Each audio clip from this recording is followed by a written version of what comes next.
আমাকে মনে রাখতে হবে 1971 সালের পর কায়েদে আজম মোহাম্মদ আলী জিন্নার নামে আমার হল পরিবর্তনের নাম হলো কেন, জিন্না অ্যাভিনিউর নাম পরিবর্তন হলো কেন, আমার আল্লামা ইকবালের হলের নাম পরিবর্তন হলো কেন? কারণ দিল্লি চায় বা ঢাকা যেন দিল্লির প্রতি অনুগত থাকে। যদি জিন্নার ছবি আমার সামনে সম্মানের সহিত থাকে তাহলে আমাকে দিল্লি শাসন করতে পারবে না। ভারতের 7 কন্যা রাজ্যকে রক্ষার জন্য তাদের চিকেন নেক যথেষ্ট নয়, তাদেরকে এখন টাইগার নেক করতে হবে।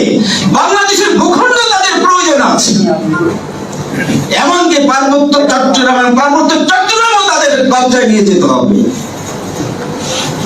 সুতরাং এই আগ্রাসন থেকে বাঁচতে হলে, এই দেশকে, এই জাতির, এই দেশের স্বাধীনতাকে টিকিয়ে রাখতে হলে আমাদেরকে আমাদের ভাইয়ের সহযোগিতা দরকার, চায়নার সব সহযোগিতা করতে হবে, দরকার হবে। আমি বিশেষ করে বলবো, তুরস্ক একদিন এই সারা বিশ্বে মুসলিম খেলাফত পরিচালনা করেছিল। তোমরা মুসলমানদের স্বার্থের পিছনে তোমাদেরকে সবচেয়ে প্রথম এগিয়ে আসতে হবে।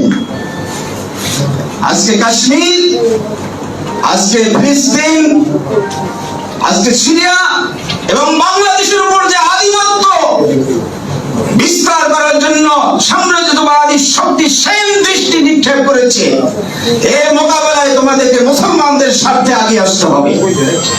আজকে আমরা যে স্বাধীনতা অর্জন করেছি 5ই আগস্ট, এই আগস্টের একটি স্লোগান ছিল দিল্লি না ঢাকা, ঢাকা ঢাকা।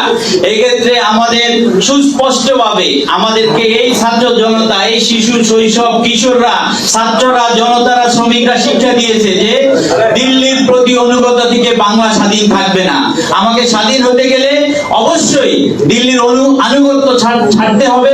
স্বাধীন সার্বভৌম সভরেন বাংলাদেশ, সভরেনটি ঢাকা, সভরেন বাংলাদেশ যদি আমি না অর্জন করতে পারি, আমার স্বাধীনতা অর্থবহ হবে না।